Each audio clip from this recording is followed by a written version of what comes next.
Episode 5, man. I got my guy, man, Hero in the building. What's up, Hero, What's the man? deal, family? How you feeling, man? How Long you? time coming, but I'm here. Yeah, how you been, man?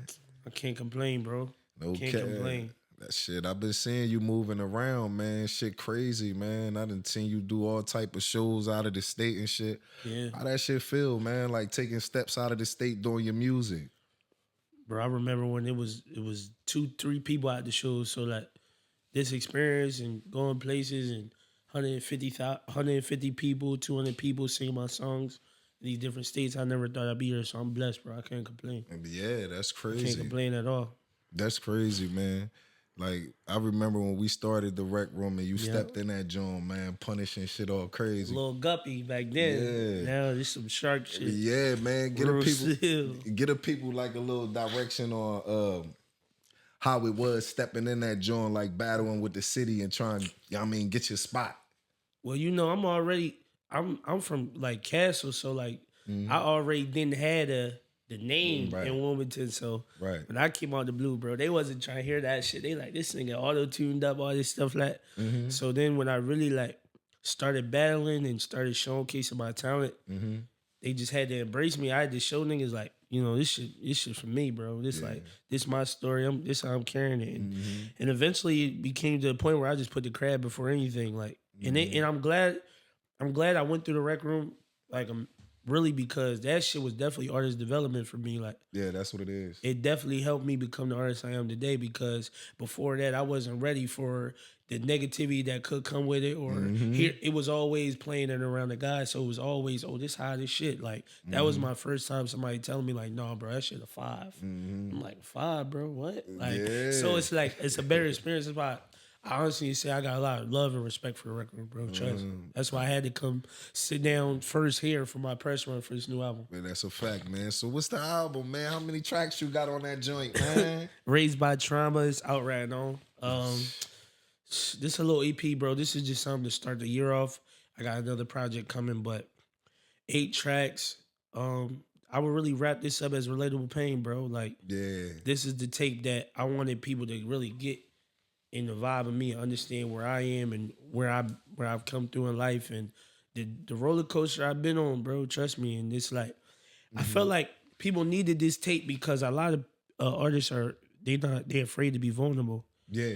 Definitely. So I Especially in think this time zone. exactly. So I feel like this was the one that I wanted to show people like, no, I really done been through it too. Yeah. So like whatever you going through, I done been through it and I made it out. Yeah, and I hear the crafty bars in that joint, man. Just a little bit. Talking bro. crazy. Just a little bit. They think I'm just a singer, man. Man, that's all. cat, man. That's cat. We know what's up, man. Ain't nobody gonna give you your flowers until you dead here. We Real know spell. that, man. But shit, overall, man, like what's next? Like what's next for you, man? Like what's next? What's coming up? Honestly, I'm on this crazy press run right now. I'm about to really push this shit to a whole nother level and take this album and really just get it global. And then, tours coming up. I got the Raised by Trauma tour coming up. We got 5 cities already locked in. So, bro, I just hope everybody's ready and 100% putting on for the city. Yeah, that's that's really a what fact. it is. I'm still doing my book bag drive every year. I'm still doing my events I do every year. Like, I'm just, Holding in for the showing kid. people that the door is open. Yeah. All that complaining about it's nothing here. Right, That that's shit what I'm over saying. with. You Right. gotta. I'm showing y'all Right. It's about the work ethic, man. How you work, how you put that work out there, man. exactly. Or it'll come back to you if you do it. That's why I don't like people saying, oh, we can't make it here. It's Delaware. We can't Yeah. make it home. We gotta go how? Why do you gotta go somewhere to make it? Why can't make it from the spot? Like, And you know what's so crazy about that is I feel like it's different with me because I feel like every artist that did get in the door, I feel like they was unreachable. Like you Right. never met them, they just came overnight. Like I really been outside, I really been in the trenches. Like people know what's up with me, bro. Like Right. I done did every which way. I done performed at KNR. I done performed at Fusion. I done performed at maybe some of the clubs that are not as popping. I sold out Apex before. Like I done did it all. So it's like I was at one point reachable. yeah. You get what I'm saying? So Yeah. people really got to see me come up. That's a They fact. got to see Lil Hero with the, you know, Right. 20 people in the crowd to now it's 200. Yeah. So it's like, they got to see, I feel like, and that helped the city a lot. Yeah. Definitely. Mm-hmm. Well, who inspired you, man? That type of style that you got, man, like in the industry, like somebody that was there in the spot. In all honesty, bro, I can't even think of nobody that inspired me, bro. I'm more inspired by what's around me, like growing up and where I grew up at and just different areas, like, I wasn't always, able to in a profitable market. You hear what I'm saying? Like my life wasn't always perfect. So it's still not perfect, but it's a lot better than it was. Yeah. So just seeing everything, like seeing what, my life growing up, like going to different neighborhoods, shit like that, moving around, like, spending some time in Chester, spending some time in Castle.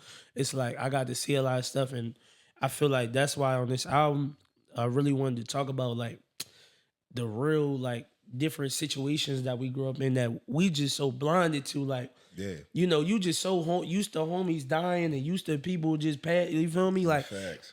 what opened my eyes was I work at a marketing job. Like I work at this marketing job out of state, and one of my coworkers, he was telling me like he's going to his first funeral the other day.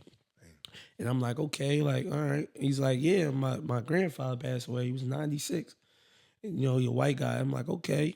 He's like, yeah, that's my first funeral. I'm like, your first funeral, bro? He my age. Yeah, that's bro, I've been going to funerals since I was like 3-4, bro. Yeah, man, the climate different, like, man. Like, what, bro? Like, and it kind of messed my head up because I'm like, damn, bro, I probably went to 3-4 funerals last year. Exactly. You know what I'm saying? I probably been to 2 janazas this year. Yeah. So it's like, just this year alone, it was like, to hear him say that, and that's what made me really put this album together. Like, Raised by Trauma is really just a definition of, bro, we are not raised by your mom. You're not raised by your dad. You're not raised by your grandparents. You're raised by the circumstances and the trauma that they endured.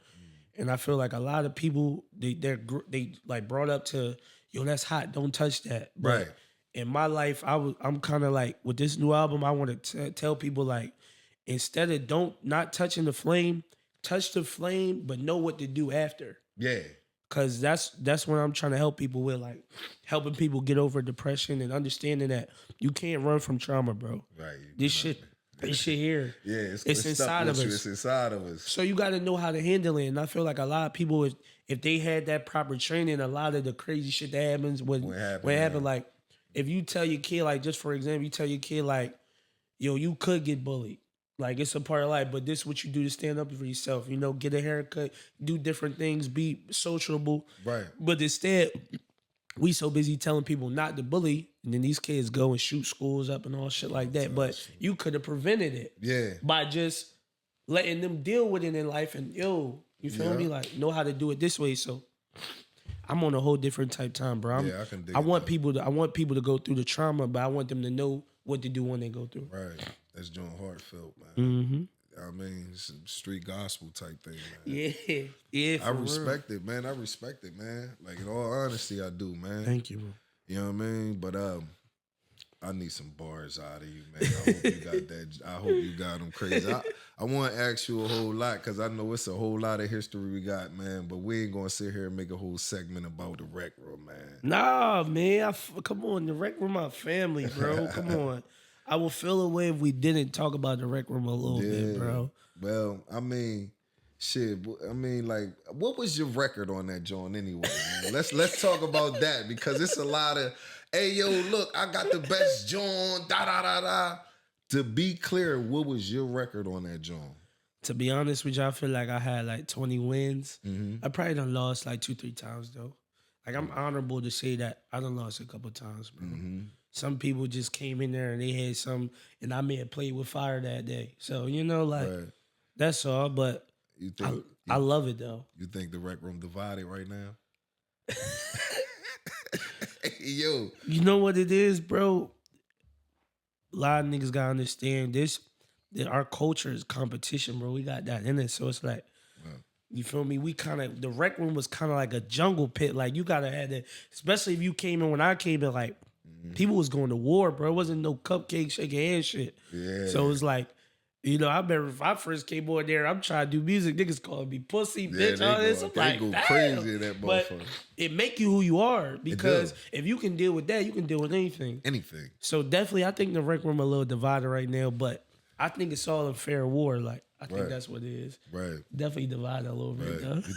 You think that's something the city needed to see that little dissing process go on? Yeah, I'm not gonna lie. I love that shit, bro. I come from that. You know what I'm saying? Like, I grew up watching Reed Dollars. I grew up watching Meek. You know, I'm a Crozier baby, so I grew up watching Bars and Fats. And shout out them. That's my guys for life. Such a city. So I'm watching them in the parking lot, like in the parks, and they going, watching my RP like I watched all of that, so I come from that. So I love that shit, bro. Right. Like, I love that shit. I love that competition shit. Yeah. I love that shit, see, bro. I definitely ain't playing with no nigga like you singing and dissing. Nigga do you like Drake out this joint, man. Might make a hit. I see you participated a little bit in it, though. I mean, you know what I mean? Just to get the city lit, man. I don't want to see no trouble, no drama, man. You know what I mean? It is. Sometimes you gotta show niggas his levels, bro. That's all. That's exactly what that was. You been saying that shit for like 2-3 years straight, man. And it was about that time, man. We ain't gonna do a bunch of chatting, man. We gonna get straight to the work. If we say we rappers and we do this, let's keep it to the lyrics and see who the best person out of there. I love that. And it looked like niggas was trying to squeeze names in and all that extra shit. Ain't nobody bite though. I feel like with that, bro, like I feel like sometimes niggas be saying other names because like they be trying to get like some more notoriety out of it. Yeah. Like maybe they verse just not that hot. So it's like, oh, let me say this. So that could trigger somebody. But if you really one of them, bro, you supposed to just pop it. Yeah. That's SYS Hero, man. He one of my favorite down this joint, man. I said it live on the Rec Room, man. Mm-hmm. We out of here, man. Yeah.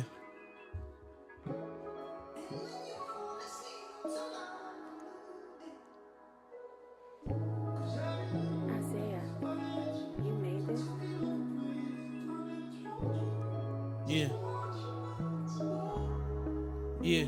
Tonight I'm pulling down my mask. They gotta feel the pain I felt. Boy, had dreams, but this old bully took him out there and they fell. You gotta promise me before you get any striker, you won't tell. Why the cutoff can't even afford to go and wish you well. Deal with trauma as soon as we get up out the womb. Your commissary running low, actually selling for food. And you got life running through your head like what you gonna do. Your homie said he'll never tell, but you know he do. You know he lying to you, how you supposed to heal from it.